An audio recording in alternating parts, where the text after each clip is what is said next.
Hey there. So as we have seen many projects using ESP32 module and touch sensor. So today we are integrating the touch sensor with external LED, buzzer, and as well as the internal LED. So let us see how we do that. So let us see how it is working first. So now whenever I'm placing my finger or hand nearby the touch sensor, the red LED here is turning on as well as the buzzer is giving alarm. So as we can see on the ESP32, the blue LED here is also turning on. So in the past projects, whenever we used to connect the LED, the internal LED was not turning on. But how come here it is possible? So if we connect the any LED to the pin number 2 of the ESP32 module, that is D2 of the ESP32, then the external LED will not, the internal LED will not turn on.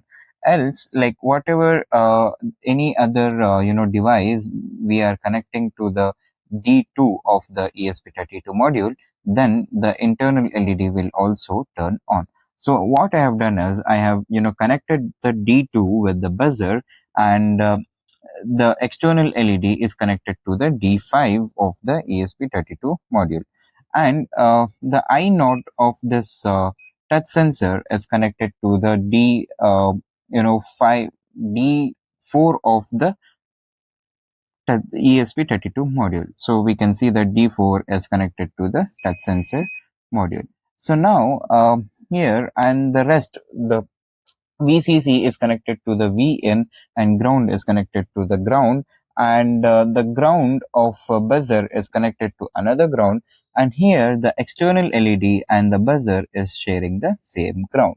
So ground means the pin where the negative current passes through. So this is all the circuit diagram of our touch sensor integrated with the external LED and internal LED as well as the buzzer. So now whenever I'm placing my hand here, the red LED is turning on and the buzzer is also giving us the alarm. And whenever I'm removing, the buzzer is turning off, and the red LED is also turning off, and here this internal LED is also turning off. And as soon as I place my hand, both the LEDs are turning on as well as the buzzer. So this is what we have made today. So now as we have seen the connections, like it is very much simple. The touch sensor is connected to pin number 4, that is D4 or GPIO 4, and the buzzer is connected to pin number 2, and the LED pin is connected to pin number 5 of the ESP32 module. So now let us see the circuit diagram and the code, and let us see how it is working.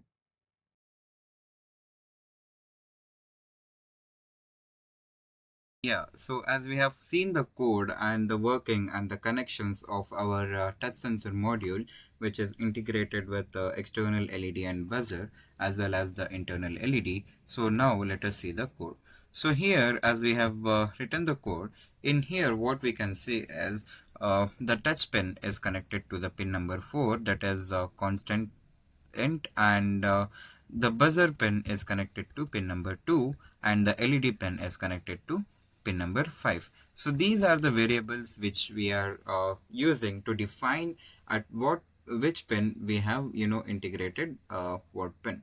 So that is what we are defining here. So now in void setup, what we are doing is we are just giving the setup for the ESP32 module. So like for every work we do, we need a setup, right? So like that, in here also we are just giving the roles, like what role is for whom.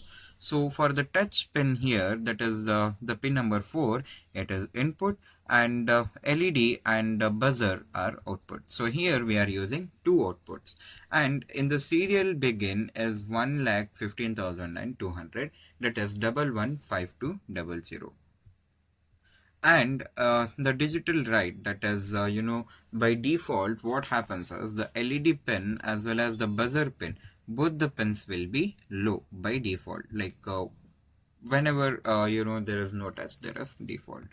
So now in the loop what we are doing is the touch state will be digitally written at the touch pin, because in ESP we cannot use the analog pin. Even if we are using analog pin, we can just connect it to the digital pins itself.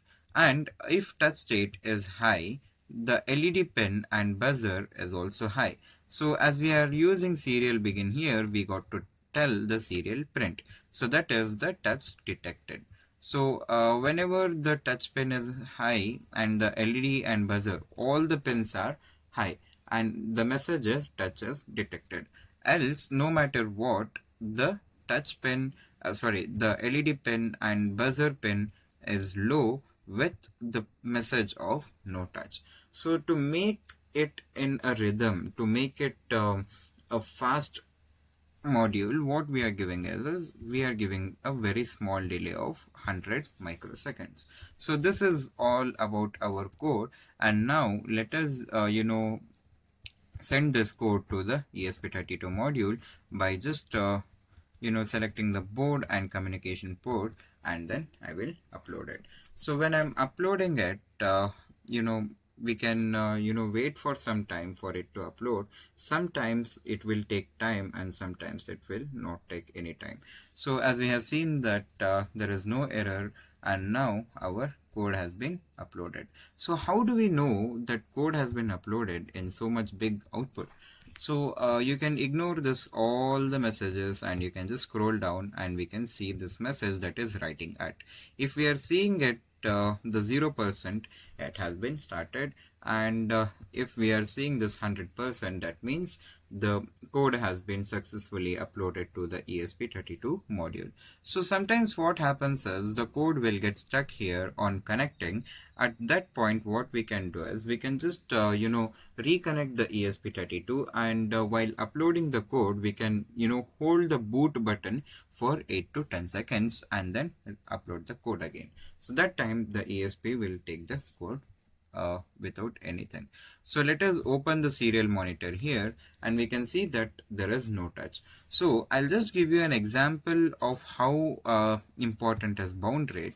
So first I will make it less. So when I'm making it less, there is no error. I mean, like, there is no proper output for us. Like whenever there is touch and no touch. So then what I will do is I will just increase the bound rates. So even when we increase the bound rate, we can see that there is no output. So we got to keep the bound rate as we have given here. That is very important. So now what I will do is I will just change this bound rate back to 1,15,200, and we can see that our output has been corrected. So whenever I am touching the touch sensor, it is giving the message properly without any errors. So now we have learned how to integrate the touch sensor with the external LED as well as the buzzer, and in upcoming videos we'll be seeing more projects. So that's it for now. See you in the next video, Robot Builders.